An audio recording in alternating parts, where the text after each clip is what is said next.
एक दिन क्या हुआ, ये सुधर्मा सभा में जरासंध के कैदी जो थे, जो कि 20,800 राजा थे, ये कैदी थे।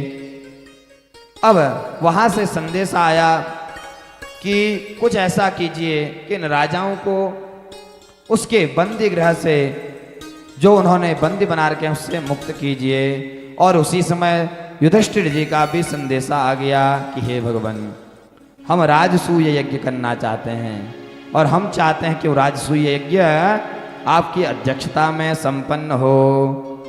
इस प्रकार से मन में विचार किया है। अब जब दोनों संदेशा आ गए तो उद्धव जी की ओर पूछा है कि उद्धव जी क्या करना चाहिए, क्योंकि उद्धव बड़े ज्ञानी हैं, बृहस्पति जी के शिष्य हैं। इस विषय को जान करके उद्धव जी की ओर जैसे दृष्टि घुमाया तो उद्धव जी बड़ा ही सुंदर इनको बता रहे हैं मार्ग कि हे भगवान, आपको पहले आपको कौन सा कृत्य करना चाहिए, उसके बाद कौन सा करना चाहिए।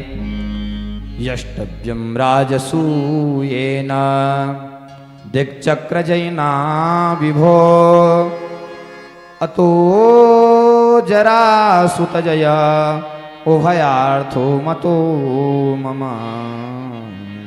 कहते हैं कि राजन, हे श्री कृष्ण, मेरी मति से तो जरासंध का जब वध हो जाएगा तभी यह यज्ञ विधि विधान से संपादित होगा। इसलिए आपको पहले हस्तिनापुर तो जाना चाहिए, परंतु कुछ ऐसा यत्न करना चाहिए कि जरासंध का पूर्व में वध हो, उसके बाद राजसूय यज्ञ संपादित हो।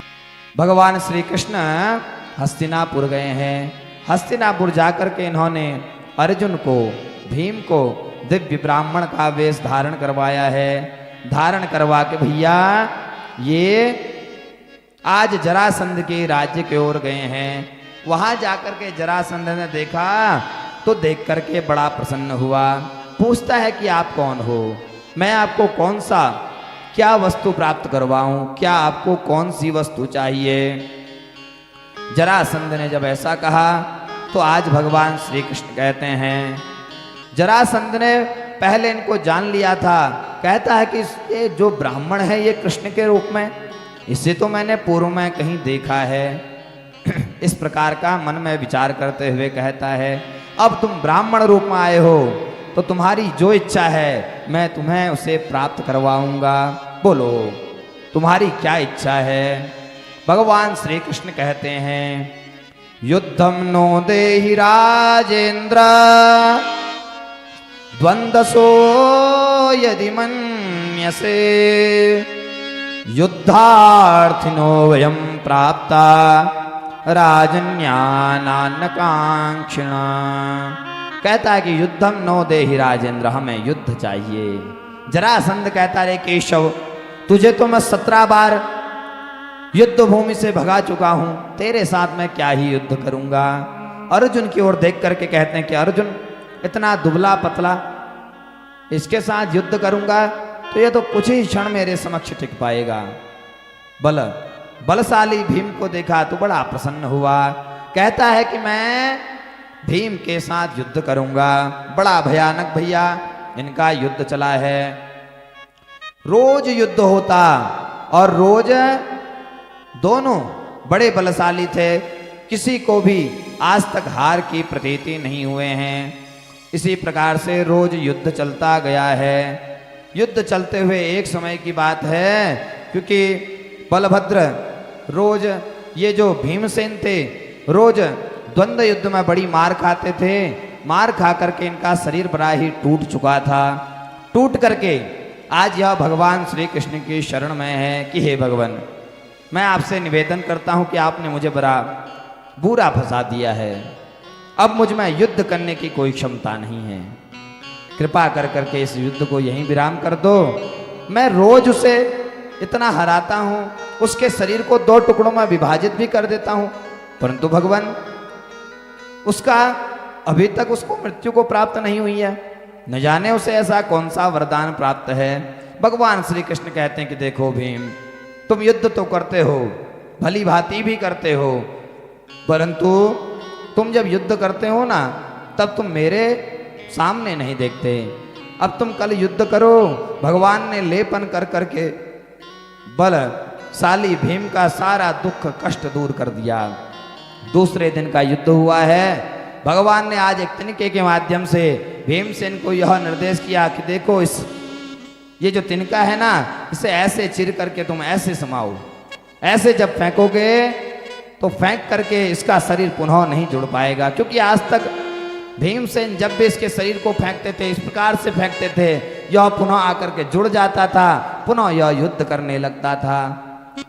आज भीमसो जब यह निर्देशित हुआ कि इसके शरीर को आपने ऐसे फेंकना है, तो भगवान ने भीमसेन के माध्यम से इसका गोविंदाय नमो नमः करवाया है। बोले असुर निकंदन भगवान की जय हो। इस प्रकार से भगवान ने इसका भी उद्धार करवाया है। अब इसकी कैद में ये जो 20,800 राजाएं थे, ये भगवान के पास आकर के भगवान की स्तुति कर रहे हैं। कृष्णाय वासुदेवाय हरये परमात्मने प्रणतक्लेशनाशाय गोविंदाय नमो नमः। बड़ी दिव्य इन्होंने स्तुति कर रखी है। कहते हैं, हे दुखों को हरने वाले परमात्मा, हम सब आपकी शरण में हैं। हमें भी जो दुख था आज तक जरासंध के इस कारागृह में, हे भगवान आपने उसे दूर कर दिया है। आप इस संसार के जीवों का जो भी दुख होता है, कष्ट होता है, हे भगवान आप ही उसे दूर करते हैं। परंतु ये संसार का जीव बड़ा मंदमती है, बड़ा भागी है, आपकी यह कभी जय जयकार नहीं करता।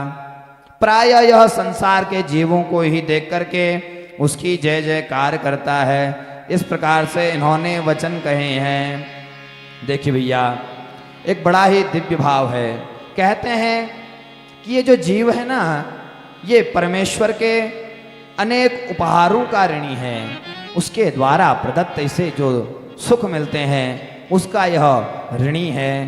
परंतु ये मनुष्य महाकृतज्ञ है।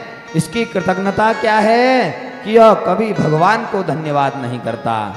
इसमें यह भगवान की कभी कृपा नहीं मानता। यह यही समझता है कि यह कृत्य मेरे पिता ने, यह कृत्य मेरे माता ने, यह कृत्य संसार के जीव ने किए हैं। कहते हैं कि यह संसार बड़ा कृतज्ञ है। और फिर कहते हैं कि इसे कब मेरी याद आती है, जब यह इधर उधर भटकता है, भटक करके इसकी कोई रक्षा नहीं करता, इसकी कोई सहायता नहीं करता है, और यह भटक करके मेरे ही पास आता है। तो कहते हैं भगवान कि मैं ही इसको सहायता करके बचाता हूँ। ये जब अपने इसको पुकारता है, तब हम इसकी कृपा कर कर के इसको बचाते हैं। इसलिए ये जीव जो है ना, ये बड़ा ही महाकृतज्ञ है। इस प्रकार से आज इन समस्त राजाओं ने इनका स्तुति की है।